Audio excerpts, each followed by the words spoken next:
Hey there, I am back with another deck review, and for this one, welcome to the black market, because we're diving into black market mainframe from Thirdway Industries, aka the Salesman. The original deck was from back in 2021 and was released under a bit of a cloud of mystery. At the time, the only public details were that the deck came from the mysterious Salesman. You needed a password just to get a hold of the deck, and it told the story of an underground group of sellers in a market where pretty much anything was for sale. And it was a secretive market where you had to be a member in order to get in. And it was a creative concept, one that was enhanced with a really inventive use of UV inks in the deck to reveal hidden secrets just below the surface, just like you'd expect with the black market. But that said, the black market didn't end with that first deck. In fact, it's been brought forth to the 21st century with black market mainframe.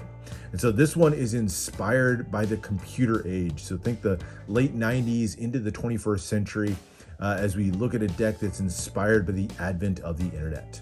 So that's the inspiration behind this new edition of black market, but let's see how it turned out. All right, we'll start off with the tuck box, and these tuck boxes were done by Boschiero Newton, best tuck box makers in the world out of Italy. They used a really cool paper on this one. It's a kind of a denim blue color paper and has a metallic sheen to it and a finish that almost looks like cloth. If I zoom in real close on this one, you can see the texture on this one, really unique feel to it overall. Like I said, it really does have the look of cloth captured incredibly well. It's enhanced all the way through with the black line work, lots of busy symbols and explosion of detail all the way through. Little icons on here giving hints of the black market itself.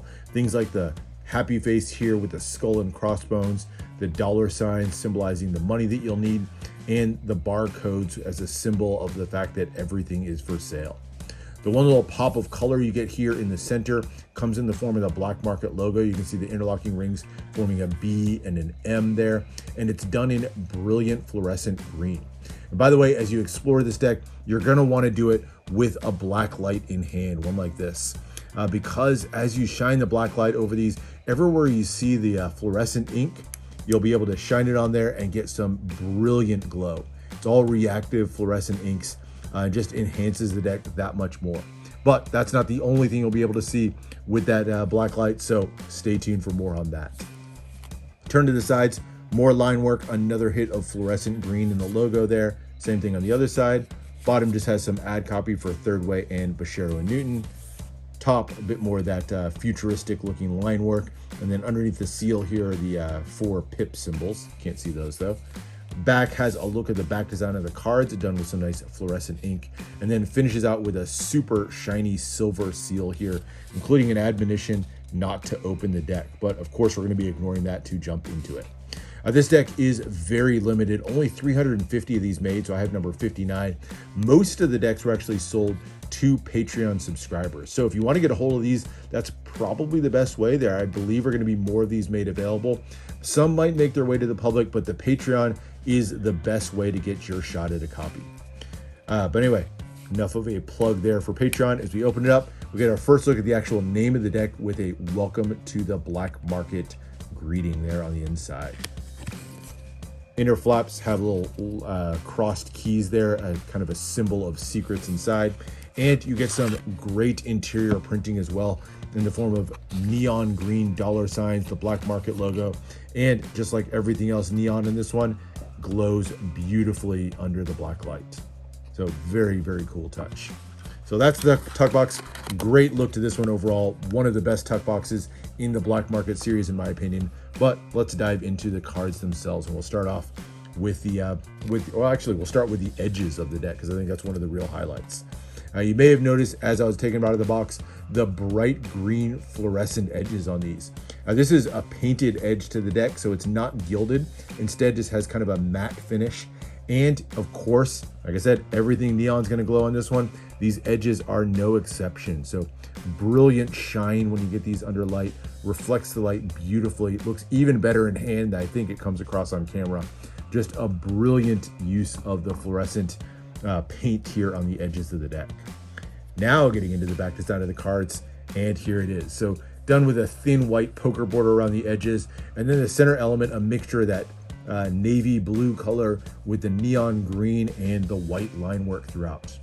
Similar line work aesthetic to what we saw on the tuck box, all of it done with lots of little icons here, and then lots of line work that has that sort of futuristic vibe to it overall. You can see symbols that look a little bit like fingerprints here in the center and the whorls, and then the edges here kind of having that vibe of computer circuit boards or something like that. Two white elements here, of course, the Black Market logo again, and more of those little icons mixed in throughout to kind of lend that air of mystery just a little bit more. So beautiful look at the back design of the cards, but let's check out the faces. All right, so starting off with the 4 aces. The ace of spades is the power ace of the deck, but on the face of it, relatively simple overall. This has a fairly classically shaped modern sort of spade pip here in the center, done in the navy blue, the Black Market logo in the center, and then more of that similar line work that we've seen throughout, this time done in silver metallic inks. Love the shine on those. I love the addition too of the barcodes in the corners. Again, everything for sale in the Black Market, so you'd expect to see barcodes on everything. And then the pretty simple modern pip and index there in the corner. So very clean, like sans serif font used there for the index in the corner. But again, you're going to want to bring out your black light, this time not for the neon colors, but for the UV ink. So as you pass the black light over this one, you'll see extra little details that suddenly reveal themselves, things that were completely invisible before. So up there at the top, where at first there's nothing, as you pass it over, you can see the Black Market mentioned. It's a great little addition overall, one that really just sort of lends that air of mystery again to the deck, and enhances the experience as you walk through the cards. I'm not going to do that on every single card, but trust me, every single face of every single card has something to reveal under the black light.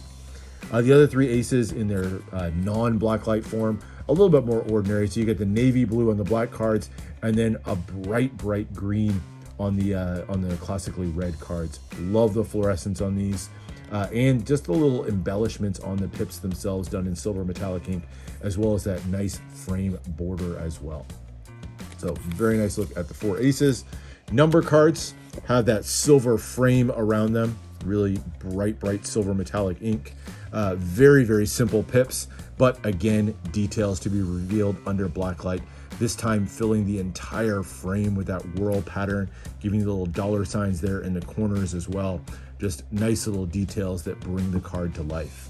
And that continues down every single one of the number cards, but otherwise pretty classic layout there in that center frame. Navy blue again on the black cards, and then that super bright green on the red cards. I love the use of the green on these. That's one of the craziest colors that I've seen on the deck in a while. So there's your clubs. Love that elongated club pip. And then into the hearts, again, kind of a skinnier, elongated look to those. And that is the set of number cards. All right, then we get to the courts. And on face, again, like everything in the Black Market, it works on a couple of different levels.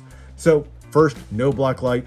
It's kind of a riff on classic courts. Definitely has the style, the layout, the characters of your classic court cards from Bicycle, but of course redrawn by Giovanni Moroni in his style, making use of really nice line work, thick lines on these overall, and recolored in the color scheme of the deck. Of course, we're going to get those neon greens and the silvers, but now bringing in a bright metallic blue as well. So 2 different metallic inks to mix in with the fluorescent on these. But while these look like your more classic standard courts, they of course hold a secret within, because these are the actual sellers of the Black Market. And so the spades here are the codenamed characters who sell the different weapons in the market. Starting off here with Apollo, who sells light weapons, Juno, who sells covert weapons, and then the heavy artillery sold by Jupiter on the King of Spades. But you wouldn't know about their second profession from looking at the cards, at least not until you get the black light out yet again. And as you pass it over these, you'll see more reveals of their secrets. You'll see some of the weaponry appear over here, the missiles over his shoulder, or in the case of the covert weapons here, the staff becomes a poison tipped staff of Juno, and then Jupiter reveals the heavy sword, or the most powerful weapon of all, symbolized by that lightning bolt over his other shoulder. It's a great little extra set of reveals on the court cards that really just sort of fit in so well with the theme, but then give you something unique to talk about as well. Great look to it, and I love the incorporation of the ink into the story with that hidden level of the black market. But anyway, that is the weapon sellers in the deck. Well, who are the diamonds? Well, the diamonds are all about money. Starting off here with the Jack of Diamonds, this is Ares, who's basically an assassin for hire. Will kill anybody that you need for money. So he's got the sickle in his hand, and of course the black light reveals extra little symbols. There's the symbol of death, the skull and crossbones there over one shoulder, the chains over the other. The Queen of Diamonds here is Lady Luck. This is Fortuna. Fortuna, you can see on the face of it, lots of little symbols like the roulette wheel or the cards in her hands, but she's a symbol of luck, and if she can't get luck, she'll make her own. So the black light reveals that 6 of diamonds in her hands can magically change into the 8 of diamonds, for example. Love the little touch, and I love how those fluorescent greens react as well. Great look to it. Anyway, last but not least, among the money quartz, this is the King of Diamonds, Midas, known for being able to turn anything he touches into gold. And so of course he symbolizes wealth incarnate in the black market, and a black light of course reveals more secrets for him as well. So that's your diamond quartz. Next up are the clubs, and these are the ones who sell the medicines of the black market, the elixirs with their almost magical powers. So the Jack of Clubs is codenamed Mercury, who sells potions of strength, and you can see some of that hinted at with the little vial there over one shoulder. Next up, as the Queen of Clubs, this is Minerva, who has the elixir of health, so she can grant you eternal health. More looks at the potions over her shoulders as well. More little symbology revealed. And then finally, the King of Clubs. This is Kronos, who has the secrets of eternal youth. So that bottle over his shoulder, the magical panacea that if you get it, most expensive item you can get, but this can grant you almost eternal life. So very cool look of the 3 medicine peddling members of the black market. And then the last 3 quartz, the hearts represent love. I said everything's for sale, even love and sex are for sale in the black market. And so we start off with Jack of Hearts, Adonis, who's the symbol of male lust. And then the Queen of Hearts, a bit of a racy look to her there, is Venus, the symbol of female lust. And of course, over their shoulders, the locks, the secret to unlocking a man or a woman's heart, and of course, the $ symbols as well. Very cool look to those as well. And I love, look at the lips there on the Queen of Hearts glow as well. And then finally, the King of Hearts. This is Hades, who's the puppet master of everybody, the one pulling the strings behind the scenes. And shine the light here. Again, you can see more symbols that reveal themselves with Hades. So that is your quartz, your sellers of the black market. But there's 4 final cards to go, and they are probably my favorite 4 cards in the deck.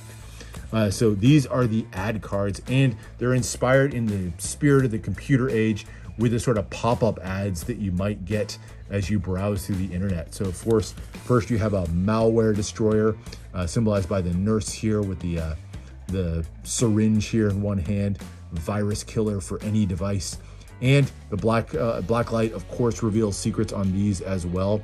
So more little hidden bits will reveal themselves as you hover over and kind of change the meaning or the tone of the card overall. Next one, probably my favorite of the 4 quartz. This is the spam bot. Of course, behind the scenes, somebody's got to be sending you all those junk emails. And that one in the black market is none other than the spam bot himself, symbolically shooting off the envelopes here and shooting them off to people everywhere to advertise to or to annoy them. And the bottom, persistence pays off. And again, more little secrets, glowing eyes that reveal themselves, etc. All right, third one, hot queens in your area. If you've been on the internet for long, you've probably seen an ad that resembles this in its own way. And hot queens in your area makes their way to the black market as well. And so you can see the little location symbols there, and of course a barely censored hot queen from your area right there. And again, extra little details. You can see the barcode on her shoulder, because of course she's for sale as well. And last but not least is Digital Attack Unleash the Storm. So the more unsavory side, the attacks that you can get into on the internet as well. And again, beautifully glowing and revealing details as you shine the black light. Just so much to explore with the black light on these, the hidden details that reveal themselves, and just the brilliant colors that pop out as well. And that is the deck. These are printed by USPCC, and even with the edge painting, still handled pretty well. You'll get some slight sticking, probably a function of what was used for the paint, but still pretty decent handling overall. These will be familiar if you're used to USPCC decks at all. But overall, really nice handling deck, and one that would be more than suitable to use for gameplay or anything like that. And that is it. Now, if you don't get a hold of the great mainframe version of the deck, there is a more standard version of it. There's a Black Market Digital, doesn't include the painted edges and has a more standard tuck box, but another great deck as well. Still has those same great UV light features and a fun deck in its own right. But if you can get a hold of the mainframe edition to the deck, for me, this is the best version of Black Market that's been released to date. So definitely keep on the lookout for that one. And while you're at it, make sure to grab a black light, because without it, you cannot fully appreciate how awesome this deck is. But anyway, that's it for now. I'll put a link down in the description. Like I said, if you want to check out the Thirdway Industries Patreon, highly recommend it. But that's it for the look at Black Market Mainframe. So thanks for watching. Make sure to subscribe for more deck reviews, more unboxings. Let me know what else you want to see, and I'll see you for the next one.